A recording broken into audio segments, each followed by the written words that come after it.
there's no denying he's narcissistic and he has a massive ego. And so that's why he continues to even talk about things that are as silly as crowd size in comparison to his opponents. And so, at the end of the day, crowd size doesn't pay my bills. Crowd size doesn't keep me and my family safe. I don't care about the crowd size, but apparently it bothers him enough to where he still talks about it.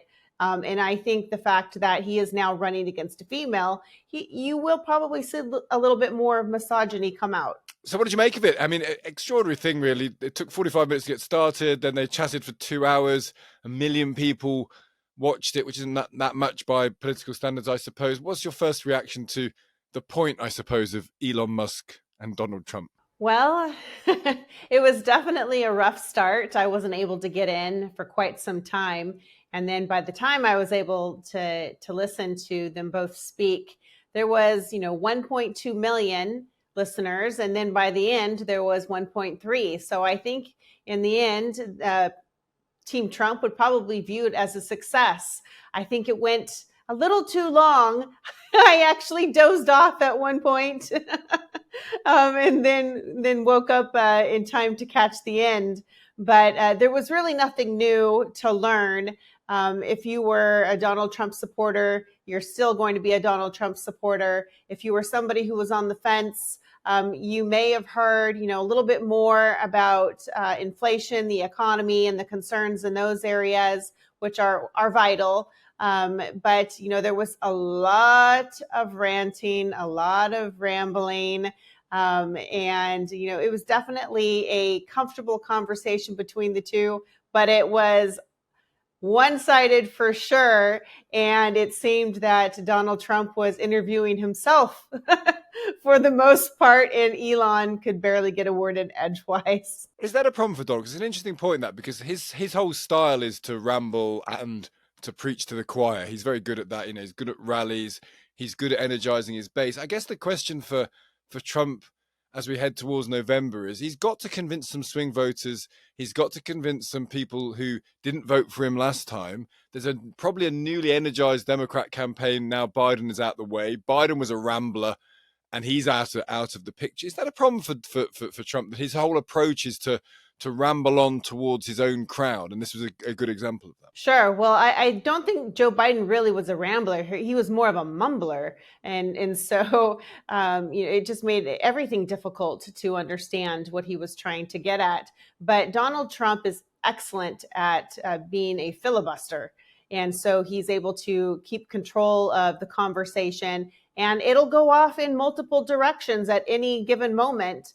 And he will pivot and then continue to go down whichever route he chooses, no matter what the question may be. And it didn't seem like Elon really was giving him a run for his money, didn't really give him any, questions that he didn't already know the answers to. And of course, it was meant to be that way because Elon made it very clear that he was endorsing him and was still standing by his endorsement. So, Elon owns X. He is somebody who is all about free speech, but this is his platform technically, and he's able to use it to his benefit, and they definitely did that tonight. They got to the conversation, as it always seems to happen with Trump, to talk about the strong men who lead other countries. There was a chat about Putin, for example, where Trump said that he'd said no way to Putin, and Putin said way back to him, which you can either believe or not believe. That's a likely conversation. How important is this idea of Trump being a strong man in a world of authoritarian leaders? Is that important to Trump's self-image? Is it important to the political debate? I mean, are Americans going to vote on that, do you think? I think that there are some that are actually a little concerned about having a female president because of that Really? reason. Yes, and I've heard some people actually speculate that, especially if you're going to be dealing with dictators, with, let's say, parts of the world who don't view women as equals and beneath them, and they fear that they may not take us as serious, which I completely disagree with, but there are people with that thought process still in the United States. And so I think he's capitalizing off of that fear. And he is somebody who we do know, whether if you're a supporter of his or not, there's no denying he's narcissistic and he has a massive ego. And so that's why he continues to even talk about things that are as silly as crowd size in comparison to his opponents. And so, at the end of the day, crowd size doesn't pay my bills. Crowd size doesn't keep me and my family safe. I don't care about the crowd size, but apparently it bothers him enough to where he still talks about it. And I think the fact that he is now running against a female, you will probably see a little bit more of misogyny come out. That's an interesting question, Amy, about that, because do you feel that enough women, when we get to November, will regard Trump as someone they can vote for? I mean, how much of it is that an issue, that the issue of gender now? I mean, it was there because of Trump's past, because of what's happened to him when it comes to sexual abuse of other people. Mm-hmm. That's been there as an issue, but does it become more of an issue with the female candidates against him? And do you think that'll be a problem? Does he have a woman problem when it comes to voters? Well, he had a woman problem when he first ran, and that's why the RNC went into a state of panic when the video came out of him, saying some pretty vile things about how he handled women. And so they were trying to clean that up as quick as they could. And it's stuck with him. And then unfortunately, then he had the trials that actually, proved that he had also done some things that weren't the nicest to some women. And so this is something that he is going to have to deal with for the rest of his life. And so, the fact that he struggled with that voting block the first time, he's going to be struggling with it even more so this go around, because one, that topic's never going to go away.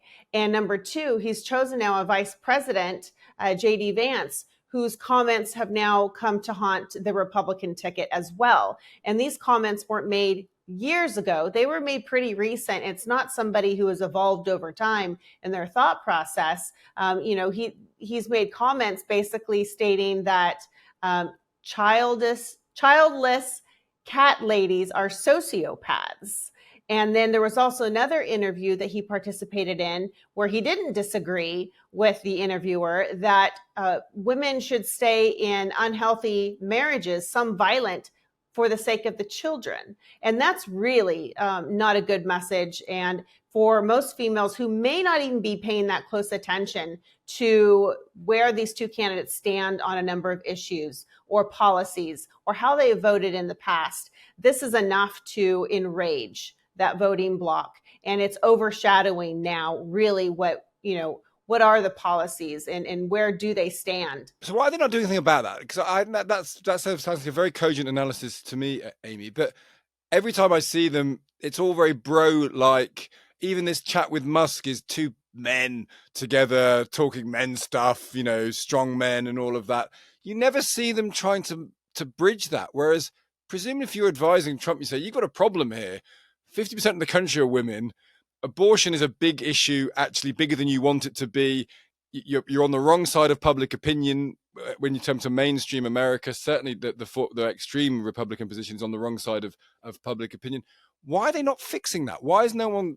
Is that because you can't tell Trump what to do, maybe?